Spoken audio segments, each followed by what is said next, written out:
Signs in the sun, moon, and stars. Mazzaroth Decoded. Welcome back, family. This is our report for September 1st through September the 7th. Thanks for coming. Let's do this.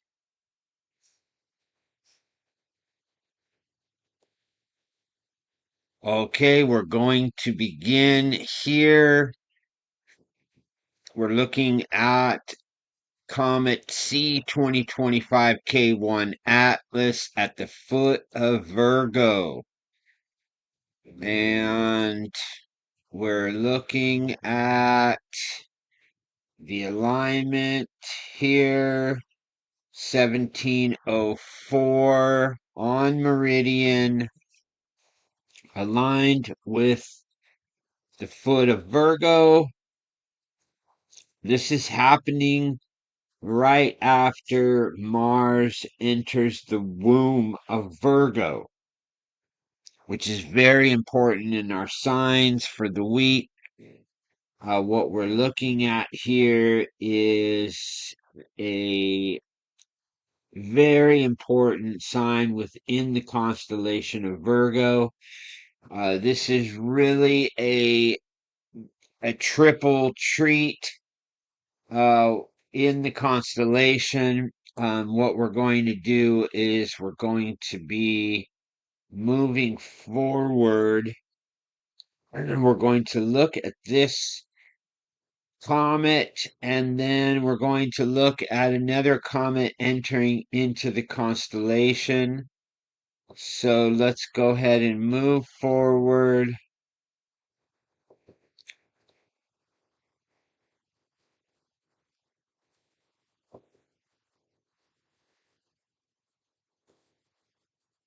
And here we have Comet Veils. And if we look at the timing of Comet Veils, this alignment happens today on the 7th. And this is P 2010 H2 Veils. And we can get a direct alignment time.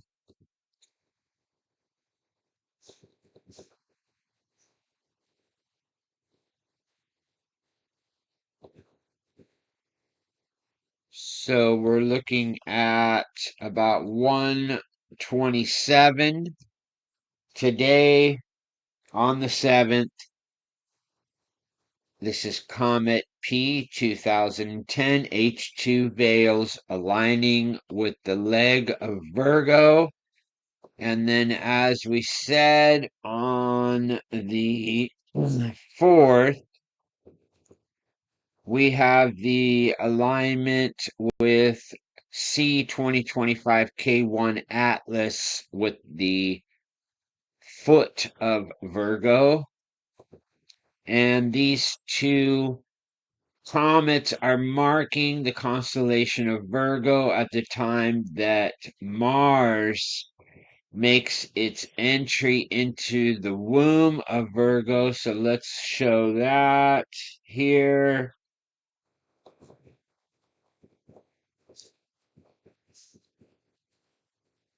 So here we go. We have Mars entering into the womb.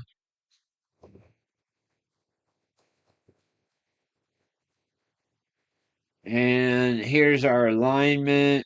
We're entering the womb of Virgo on the 3rd, just after noon Pacific time. We're looking at 1:36.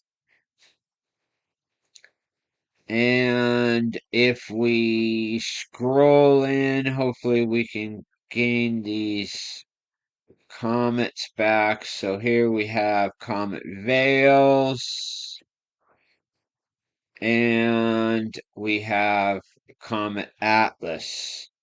So we're looking at multiple heavenly bodies within the constellation And this is very, very important when it comes to understanding this sign. We have two comets in the constellation. So let's look at the codes. The first one we're going to look at is Comet C 2025 K1 Atlas. Comet Atlas equals Dragon Ball, the book, dedication, radiance, the one, arisen, all rise, Yahweh and Chiron. So Chiron is another name for Saturn. And it's well known that Yahuwah or Yahweh or Yahweh, however you say it, is associated with Chiron. And it's very interesting how the codes even placed those in my search. I look for very, very specific codes that apply to what my studies have brought forth, and I only present the codes that basically pop for me, and these were in order of um, the ones that I chose, and it's very, very interesting to see how these codes are connected to everything that we're looking at. I'm still working on the judgment of Saturnus and the archons. It's going to take me longer than I expected because of the amount of information that I need to present, and I keep finding new connections to the 2032 signs that I found. And so it's very important for me to be able to present that in completion instead of having to just keep adding more parts. So we're looking after Chiron. We have Freebird, Armageddon, Angel of Grace, and Hanukkah. And if we look in the beginning, we saw dedication, which is another connection to Hanukkah. And this is very important to me because the signs that I've found in the heavens all point to this coming Hanukkah time frame from December to January. And so I'm going to be presenting that soon, but there's so much going on, and I'm just barely catching up to be able to get back to this. So it's probably going to take me a month or so to have all of the information and be able to present that correctly. But keep your eye on Hanukkah. Then we have Angel Man, Shofar, Black Death, Philadelphia, Essien, and Vesta. And it's very, very interesting to me, these last three of Philadelphia, Essien, and Vesta. These are all, in my opinion, highly connected, and um, I've been doing my Essien studies for, it's close to 30 years now. I was in my late 20s, and I'm in my mid 50s now. So it's close to 30 years of doing these studies. It originally started with the Dead Sea Scrolls, and then as I learned more from the Dead Sea Scrolls when they were first being released, Then I got more and more and more into reading all of the uncovered texts. And then that led me to the Nag Hammadi Library, and the rest is history. I've been studying this stuff the majority of my adult life. And I think that's what allows me to have a different perspective than a lot of people who are doing this type of Mazzaroth work, because I've been connected to this Essene way for the majority of my life. And to see Vesta pinpointed in this code was amazing to me, probably the most amazing of all of them, because I've been tracking Vesta almost, I believe it's in my top three. Once I learned that the asteroids were encoded and that they were participating in the storyline in the heavens, I I was doing studies on the Vestal Virgins at the time, connected to my understanding of uh, the Pleiades, and how the Golden Gate of the ecliptic and the Taurus constellation and Orion and all these things are connected to this, what they would call the Silver Gate. And this is where I first learned about Vesta, and the minor planets. I believe Vesta is one of the larger asteroids. And then that's when I really, really began to understand that this is like a giant movie set, and everything in the heavens is connected, and everything is participating in the prophetic storyline of the heavens, or the Mazzaroth. Yeah, everything is connected. And so these codes really bring out some of the details that we would never find without going to this level. And it helps me to really understand in depth what we're looking at. So here's Comet Veils.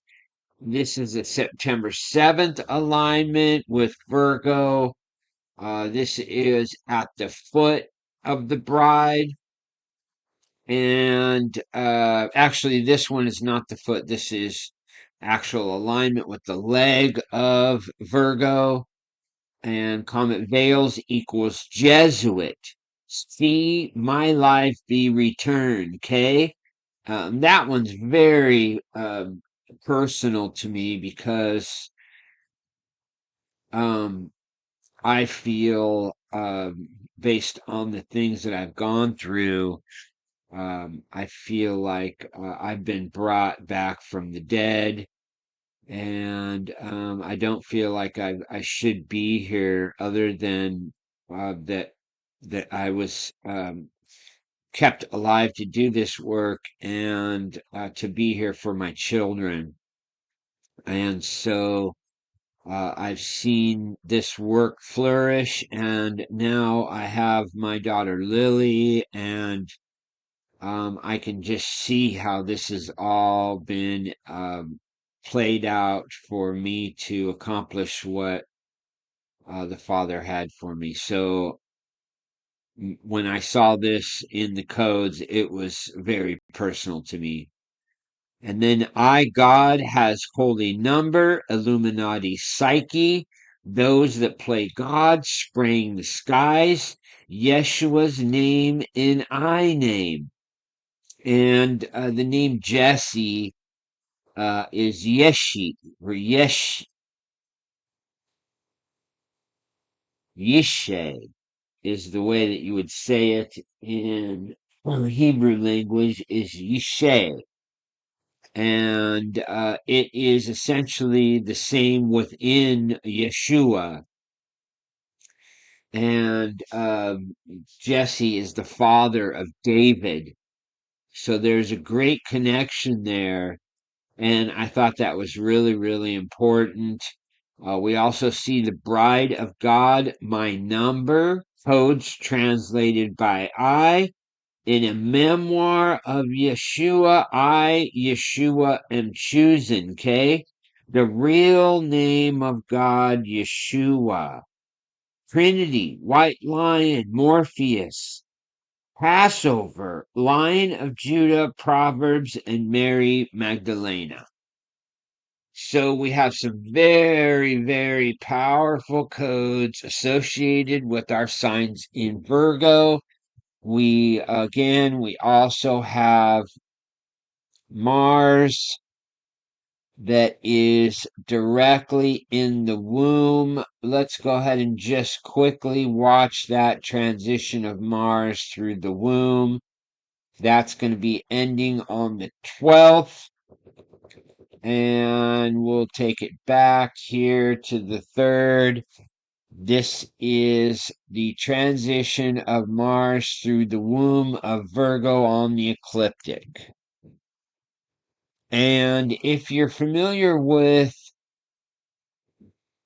the stories in the Nag Hammadi, if you've read some of the books and you're familiar with the demiurge and the names, I posted in the names of the archons. I posted in the community page a couple days ago.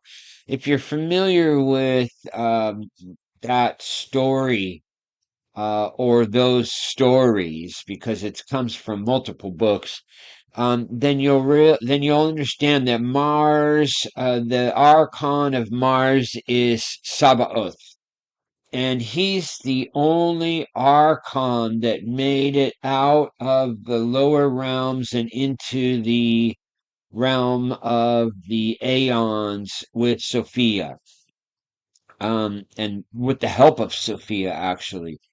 And so we have, of the 7 archon powers, there are only 6 archons that are left in the lower realm.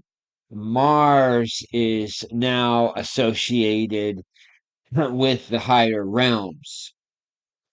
And it always has been with the other higher aeons that are over those planetary spheres. When the lower realms were created, they were, I can just say it, instinctively created based on the patterns of the pleroma, or the heavens, the higher heavenly realms. And so what we see in the heavens, even if they are a creation of a lower G God, um, there's nothing in creation that is not a pattern after the original creation. And so everything that we see in the stars, is foundationally from the original creation, because none of this could be patterned on its own. It is all from the mind of the Father. And so many are confused about how this works. Some people just immediately say, "Oh, the Mazzaroth is the zodiac, and that's evil. It's all a creation of Satan. The stars are all made by the demiurge, and all of these planets and stars are all corruption." But that's a misunderstanding based on a conception that the Father is not all powerful or knowing, or he's not omnipresent or omnipotent. And if your view of the Father as omnipotence, then you'll know that that cannot be, because then that puts it outside of the realm of his control, and it's sort of an accident. And there is nothing accidental within any of creation. It all happened for a reason. And I believe it was the freedom that was instilled in all of creation for us to become co-creators. And if there are mistakes, then we have to work through those mistakes. And if you read the Pistis Sophia, um, the Apocryphon of John, the Gospel of Truth, these will help you to understand that there's a lot more going on than what we pick up within the canonized Bible, and you will have such a greater depth of understanding when you begin to crack the codes within the Dead Sea Scrolls and the Nag Hammadi. And after 20 plus years of doing this research, I can tell you that I would not be able to be doing this heavenly work without all of those understandings from the Book of Enoch, etc. So it's very important to understand that this is all connected. These codes are all connected. These constellations are screaming at us day by day, hour by hour. These are the signs that are given to us to watch. And if we're not watching the heavens, then we're missing one of the most important parts of this entire story, because this is his story. So now we're going to go to the beginning of the week. We're going to take a look at these alignments here. This is the alignment of Mercury with the scythe of Leo, and this is its connection to Regulus. And this is happening on the 2nd, early in the morning, and then we see Mercury make another connection with the constellation of Leo here. And this is happening on the 3rd.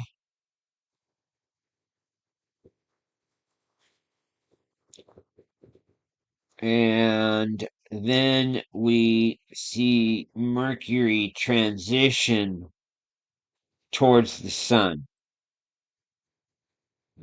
And so Mercury and the sun are still in the constellation of Leo. And what we're looking for is all of the heavenly bodies to transition through the constellation of Virgo. And this is the most important signs that we're looking for in the heaven. If we're looking for the gathering and the wedding, we're going to see those signs in the heavens. So the next thing we're looking at here is the alignment of Jupiter. This is the king aligning with the bridegroom. And we're looking at 9-6 at the very end of the day. We see Jupiter, the king planet. This is the planet that is the star of Bethlehem. This is the planet that was tracked by the wise men at the time of the birth of Christ. And this has always been known as, well, we can't say always. At the deposing of Saturn, Jupiter became the king planet. And that goes way back into history, and you really have to understand the black hole sun, you have to understand Saturnalia and the Saturn as the first sun. You have to really have a good grasp on that to understand the difference between Jupiter and Saturn and that storyline from history. And a lot of the Greek tales are a combination of Sumerian, Indo-Asian, uh, and Egyptian stories or codices or written documents that were all a mishmash. And the Greeks really took liberty to create their own belief system and their own story based on a wide variety of different religions. And so that's why it matches so many different cultures, because they took all the information from all the cultures, and that's why we had the library at Alexandria. And when the Greeks were ruling, um, when the Greeks were ruling Egypt, there was a coordinated effort to combine all of these religions from all over the world into one um, library at Alexandria. And a lot of this was transported to Greece with the combination of all these belief systems. Jupiter is connected with the wise men and them being able to track Christ and his birth, because the signs for his birth came through the planet of Jupiter and Venus and the sun. And these signs used to decode his birth were given by Daniel to Zoroaster and many other priests at the time, and it was spread all over the Levant. And the wise men at the time of the birth of Christ would have been studying these star codes for a very long time, waiting for this timing, and they knew the exact timing because Daniel had encoded it. So when we see Jupiter aligned with Pollux, this in the ancient times was the bride and the bridegroom, not two brothers. And we also see that Pollux is holding a scythe, and that is another sign of harvest. So on the 6th, which was yesterday, right before midnight, we have the alignment of Jupiter, the king planet, with the bridegroom. And we also see on the 7th, we see Venus in the crab claw. And that is another sign of harvest. But as I said, the majority of these planetary bodies, if we're going to witness a wedding in the heavens, then we're going to see them all come together for that wedding. And so we'll be showing that as we go through September, and October we'll be really presenting that in detail. But when you look at Jupiter, at its alignment, we have it at 99% phase. And for those of you who understand the numerical codes, 99 equals rapture. That is another encoded message, basically telling us that the rapture of the called out bride is coming up, and that we're watching the signs in the heavens, But as we've said before on this channel, these are like road signs. And as you're traveling down the road, you see the signs, but you don't see the signs and then immediately have to turn off. Sometimes you get multiple sign warnings telling you how far ahead the sign is. And we've been doing this for years, and we have been watching these things transpire. And the more I learn about these encoded messages, the more I can see that there has to be very, very specific things within the Mazzaroth for us to have any of these things happen. This is prophecy being revealed in the heavens. And this is what we're looking for. If Revelation 12:1 happened in the heavens, don't you think the rest of the book of Revelation is going to be played out in the heavens? Of course it is. And so that's what we're looking at, is all of these signs that are showing us how it's all connected. So now we're going to asteroid Yeshua, and on the 6th, we have the alignment here with the moon, and this is an incredible alignment here. We're looking at the moon and the asteroid lining up directly in the constellation of Aquarius. Let's go ahead and look at the codes.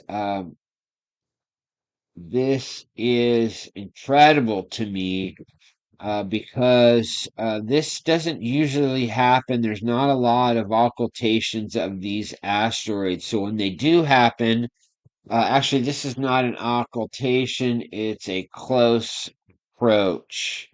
So you can see here that it's just really, really close. And these close approaches are definitely worth doing a code break. So this is aligning with the moon, the bride in the constellation of Aquarius, asteroid Yeshua equals door of salvation. The end is now. Father, Son, and Holy Spirit. XRP currency, Area 51 occult. The Saturn spawn.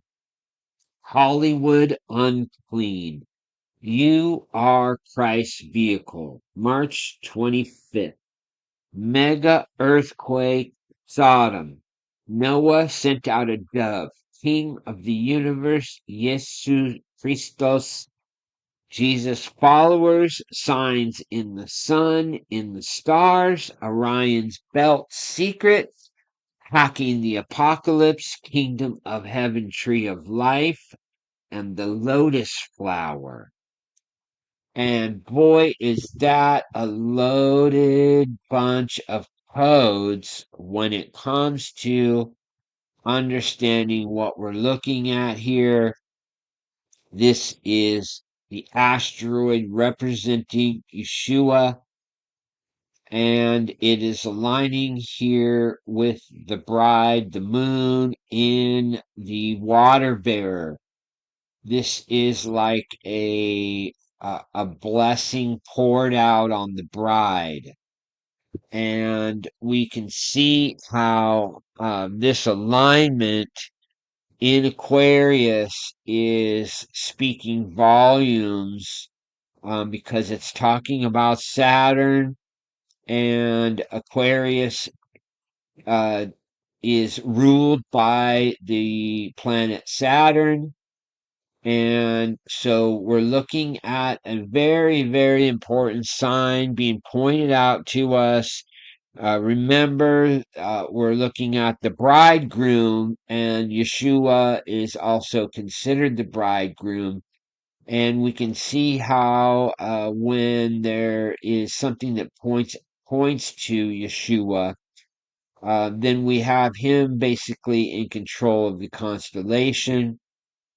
And to me, this is Yeshua pouring out a blessing on the bride.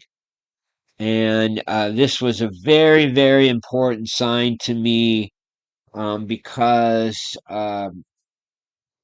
if you have been doing this type of research for as long as I have, Aquarius can take on multiple meanings. It can be a blessing. It can also be, if it's controlled by Saturn, then it can be a cursing. And as we've said, the waters being poured out are going back into the underworld. And so, depending on the location and who's in within the house, you have a different meaning within each constellation. So our next, we're looking at Herculina,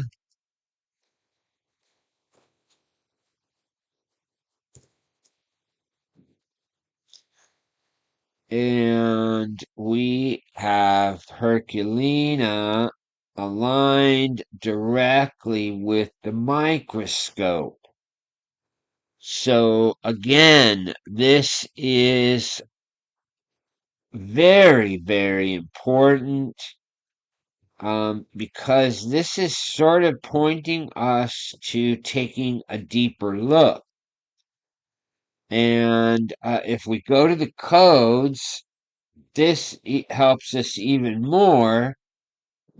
This is the alignment with the body of the scope in the constellation Microscopium. This is September the 4th, 2025. Asteroid Herculina equals the storm is here. Foolish virgins. Day of reckoning. Total collapse of America. Cyber attack. Southern border. Cashless society. Break the matrix code. Mark of beast hidden code.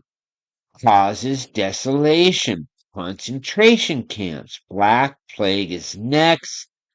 Descent into pits. Sent tsunami. Heliosphere impact. Magnetic pole shift. Decode, he came in a cloud and released from prison.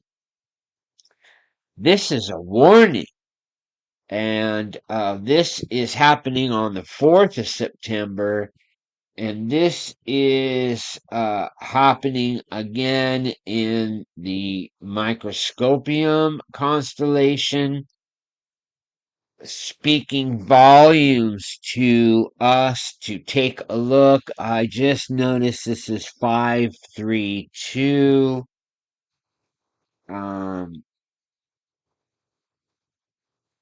we'll do that. I'm gonna have to bring that up later. But if you have the time, you can go look up the number 532 in Strong's and in other encoded searches, and this will allow you to bring out even more detail about Herculina. So now we're going to our last search for the day. This is Metis. And this is another one that I've been following for a very, very long time. This is asteroid Metis, and we're looking at Metis aligning with the altar. And if you look, we have Metis, Vesta, and we also have Dembowska. And it looks as though they're all lined up like the scales. So let's back it up. We have Metis right at the altar. We have Vesta, and then we also have Dembowska, and it looks as though these are are lined up like the scales. And this was another very important sign. If you watch the transition, you can see how Metis and Vesta transit together through the constellation of Libra into Scorpio. And this is really important language when it comes to the wedding, because Metis itself equals wedding. And we have Vesta as the virgins. And so this is strong language. Let's look at Metis. This is asteroid Metis equals Christ, the Lamb of God, the Good Shepherd, Spirit of Enoch, Message from the King, Song of Solomon, the Lotus, Morpheus, Great Global Reset, United States, Four Horsemen, Beast from the Sea. I am opening the seals, okay? I'm pilot of the plane, 127. The stage is set. Eyes of the Lord, the biblical Messiah, Midnight Rider's Ride, and Star of Bethlehem. You just can't make this stuff up. We've been looking at, I believe, let me see here. One of these.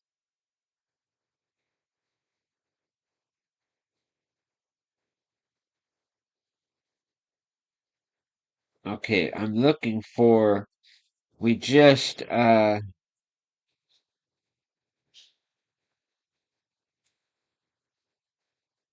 we go. Okay, this is Comet Veils, and look, it says Morpheus. And then we come over here to Metis, and we see Morpheus.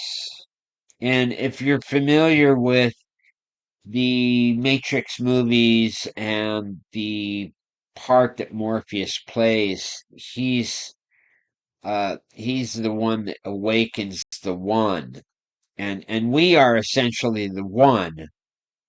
And this is really an awakening process that we all come to when we see all of these things aligning. We really need to um, take a deeper look, because you can't have these. It's like a million trillion to one that this kind of stuff can even happen. To have all of these things aligning and having codes that align, etc., etc. This is all just entirely too much to be coincidence. So, what we're looking at here is more signs for the bride of Christ. We have Metis and Vesta, and again, Metis by itself equals wedding. So, we're watching the transition of the wedding. And all we have to do is track Metis, and it's going to lead us to the wedding. But we're going to get to that later as we go through the year, and we can see how all these signs stack up. But we're looking at asteroid Metis aligning with the constellation of Libra. And again, this is the wedding altar. This is the altar where the vows are made. So this isn't where the wedding actually takes place. Again, that is in the hoopah. And so if we're going to watch the wedding transition, then we're going to be in here where between the legs of Ophiuchus, where the hoopah is. So the hoopah is going to begin here, and then you're going to have Metis here in the hoopah until about 11:26, but this is pushing it way forward. We're going to continue to watch the signs of the bride, and we're going to be reporting at least once a week, or doing our best to do as many posts as we can. But I'm going to move to at least try to do every Sunday and bring forth as much detail as I can. We will see you again very soon. Thanks for coming, family. Much love, and keep your eyes to the skies.